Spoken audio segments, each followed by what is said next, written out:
వీళ్ళకి అండగా నిలబడి సభ్య సమాజం ఏమనుకుంటుందో కూడా ఆలోచన చేయకుండా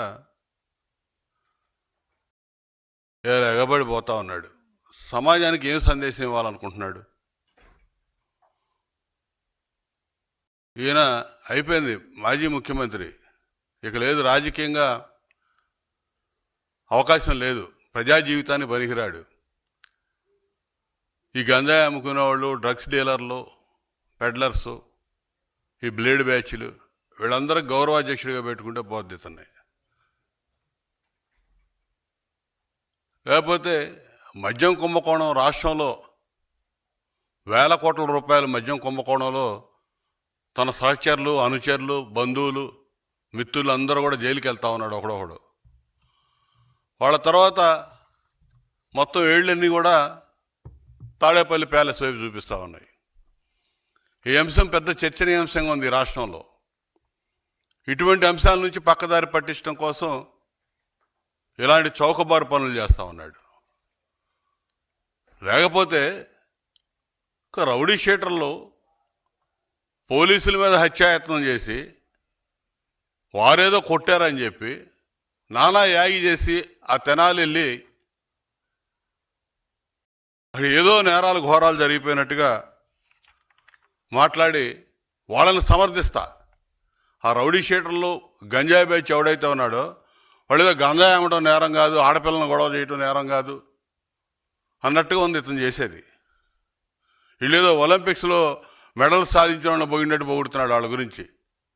ఆయన అది చదువుకున్నాడు, వాళ్ళ అక్క ఇది చదివింది, వాళ్ళ చెల్లి ఇది చదివిందని. చదువుకోవచ్చు కానీ సంస్కారం కావాలి, చదువు కాదు. వాళ్ళు చేస్తున్న పనులేంది? వాళ్ళు ఇచ్చిన కేసుల్లో, వాళ్ళని పట్టుకెళ్ళిన కేసుల్లో వాళ్ళు ఇచ్చిన కన్ఫెషనే ఉంది.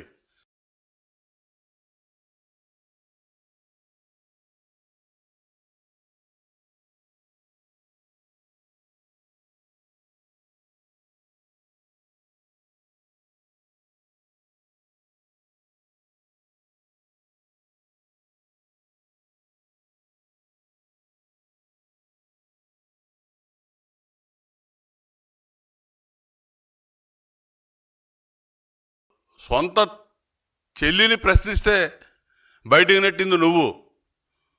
నీ లోపాలు ఎత్తి చూపినందుకు బాబాయిని నట్టనెలున నరికి చంపించింది నువ్వు. ప్రశ్నించ ముందే జైలుకి పంపింది నీ సహచరుడుగా ఉన్నటువంటి విజయసాయిరెడ్డిని నీ దగ్గర నుంచి ఎల్లగొట్టుకుంది నువ్వు.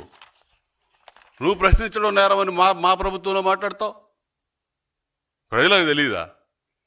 మంగళగిరి నుంచి తీసుకొచ్చారంట. మంగళగిరికి తెనాలికి ఎన్ని కిలోమీటర్లు అండి? 18 కిలోమీటర్లు. నేరస్తుడు మంగళగిరిలో ఉంటే తెనాల్లో నేరం చేసి మంగళగిరి నుంచి తీసుకెళ్ళడం పెద్ద ఇష్యూవా? నువ్వు హైదరాబాద్ నుంచి రఘురామకృష్ణరాజు గారిని తీసుకొచ్చావు గుంటూరు, అరికాలు కోటింగ్ ఇప్పించావు, కేసులు నడుస్తూ ఉన్నాయి, దానిలో కూడా మరి జైల్లోకి పోతా ఉన్నారు. విశాఖ నుంచి నలందా కిషోర్ని కర్నూలు తీసుకుపోయావు. ఏమి నేరం చేశాడని? కరోనా టైంలో లూడిపాలెం నరేంద్ర గారిని పొన్నూరు నుంచి విజయవాడ తీసుకుపోయావు, రాజమండ్రి పంపించావు. కొల్లూరు రవీంద్ర గారిని మచిలీపట్నం నుంచి రాజమండ్రి పంపించావు. మాజీ మంత్రులు, ఎమ్మెల్యేలు నువ్వు చేసింది.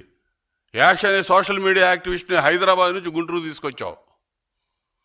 అచ్చెన్నాయుడు గారిని మా పార్టీ అధ్యక్షుడిగా పనిచేసిన, ఇవాళ మంత్రిగా ఉన్నటువంటి, గతంలో మంత్రిగా పనిచేసినటువంటి అచ్చెన్నాయుడు గారిని ఆపరేషన్ చేయించుకొని ఉంటే శ్రీకాకుళం నుంచి గుంటూరు నాన్ స్టాప్గా జర్నీ చేయించి ఆయన మళ్ళీ ఆసుపత్రి పాలు చేసావు.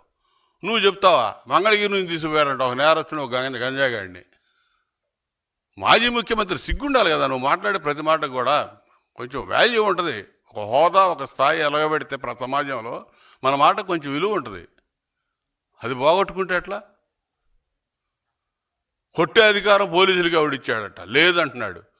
లేదనే మేము చెబుతున్నాం, ఎవడో సమర్థించట్లా. పోలీసులు కొట్టే అధికారం ఉందని మేము చెప్పట్లా. కానీ నీ సంగతి నువ్వు చూసుకో. మాస్క్ పెట్టుకోలేదని చెప్పి కిరణ్ అనే యువకుడిని చీరాల్లో కొట్టి చంపేశారు మీ పోలీసులే. డాక్టర్ సుధాకర్ నిన్ను ప్రశ్నించారు మాస్క్ ఇమ్మని చెప్పి. డాక్టర్ సుధాకరు మాస్క్ కావాలని చెప్పి కరోనా టైంలో ప్రశ్నించినందుకు అతను నడి రోడ్డు మీద పెడరెక్కలు ఇరిసి మోకాళ్ళ మీద కింద కూర్చోబెట్టి డాక్టర్ని పిచ్చాడిని చేసి చంపేశారు డాక్టర్ సుధాకర్ని. ఎవడిది పాపం? నీ హయాంలో నీ పోలీసులు చేసిన పాపం ఇది. మాస్క్ పెట్టుకోలేదని కిరణ్ కుమార్ని చీరాల్లో కొట్టి చంపారు. దోమతోటి విక్రమ్ గురజాల కుర్రాడు హైదరాబాద్లో పనిచేసుకుంటా ఉంటే పిలిపించి అవతల ప్రత్యర్థులకు అప్పచెప్పి హత్య చేయించారు. మీరా చెప్పేది? ఏం చెప్తారు? ఇదిగో